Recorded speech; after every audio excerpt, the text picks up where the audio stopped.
La crise sociopolitique en Côte d'Ivoire a vraiment touché le milieu avicole. Je dis bien le milieu avicole, puisque moi je suis dans le milieu avicole, donc je connais plus le milieu avicole. Des autres milieux, je n'en sais rien. Mais je vous affirme que depuis avant-hier, nous sommes en pénurie d'aliments pour alimenter les volailles. Vous voyez? Qu'est-ce qui s'est passé réellement? Hier, j'étais dans des grands magasins d'aliments où on pouvait s'approvisionner et dès que je suis arrivé, ils m'ont dit non, qu'il n'y a pas d'aliments. De l'autre côté, ils m'ont dit non, qu'il n'y a pas d'aliments. Aujourd'hui, je suis revenu et j'ai pris la voiture, je suis parti vers les 8 heures et je trouve que tous les magasins au niveau d'Abidjan sont fermés. Et j'ai demandé une explication fluide en profondeur. Ils m'ont révélé comme suite que les maïs venaient en principe du Burkina Faso et du Mali. C'est ce qu'ils m'ont dit. Mais compte tenu de la situation sociopolitique en Côte d'Ivoire, ça fait que les voitures ne peuvent pas rentrer. Je les ai dit, mais pas à cause de la crise sociopolitique, les voitures ne peuvent pas entrer. Ils m'ont dit non, qu'ils n'ont pas fermé les frontières. Mais le problème est que lorsque les voitures rentrent, les partis opposants brûlent les gros camions. Donc chacun a peur de faire sortir son camion sur le territoire ivoirien. Donc vous voyez, c'est très compliqué. Les gens ont peur de faire sortir les produits sur le territoire ivoirien. Parce que pour envoyer les produits sur le territoire ivoirien, il faut envoyer les gros camions. Donc ils ont peur à ce que les gens incendient les véhicules. Donc vous voyez, chers frères, moi je vous appelle encore. Laissons ça. Arrêtons de faire ce genre de choses. Travaillons dans la dignité. Regardez aujourd'hui, qu'est-ce qui s'est passé?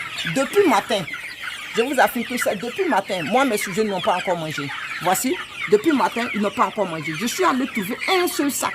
Regardez comment ils sont dessus. C'est ça que je vais partager pour les donner. Donc ils se sont échappés pour venir percer le sac et ils ont commencé. Moi-même, je n'ai même pas encore percé pour leur servir. Eux-mêmes, ils ont commencé à manger. Vous voyez, ils ont faim, ils ont faim. Et je vous affirme qu'il y a des endroits aujourd'hui là, il y a des fermes. Ça fait 2 jours, les poulets ne mangent pas. Je dis bien, ça fait 2 jours, les poulets ne mangent pas. Les gens m'appellent et me témoignent sur là. Que non, les poulets ne mangent pas comme ça. Est-ce qu'on ne peut pas faire quelque chose? Je dis non, mais on ne peut rien faire. Imagine un être humain, même avant de prendre médicaments, il faut manger. Donc vous voyez, si il n'y a pas d'aliments pour que les poulets mangent, on va faire comment? Mais au niveau du riz, je ne sais pas s'il faut leur donner du riz. Alors, donc, moi, quelle est ma solution? C'est ce qu'on utilise les grains de riz, on utilise les riz. Je les ai dit de mélanger le riz et, comment on appelle ça, mélanger ça avec de la tiéké, brailler et mettre un produit vétérinaire dedans, mélanger et commencer à les donner. Parce qu'il n'y a pas de maïs. Donc, moi-même, c'est ce que j'ai fait. Regardez, ma solution, la solution que j'ai fait aujourd'hui, j'ai fait quoi? Je suis allé acheter un sac de 25 kg. Je dis bien un sac de 25 kg, le riz. J'ai acheté à tiéké 2000 francs et j'ai mélangé la tiéké dans le sac de 25 kg. Et arrivé là-bas, je les ai demandé de mélanger. Ils ont trouvé ça très bizarre au moulin.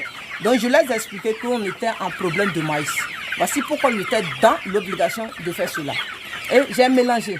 Après, je suis allé acheter un produit vétérinaire que j'ai mélangé dans l'aliment pour les donner. Dieu merci, je suis arrivé au Wari. Voici ça, je n'ai même pas encore partagé. Voilà, il me semble qu'eux-mêmes, ils sont déjà habitués. Ils ont commencé à manger tellement qu'ils ont faim. Donc, ils ne peuvent même pas trier. Donc, chers frères, chers amis, vraiment, c'est pas bon. Si on continue vraiment dans cette allure, ça ne va pas du tout nous arranger. Donc, chers opposants, arrêtez tout ceci.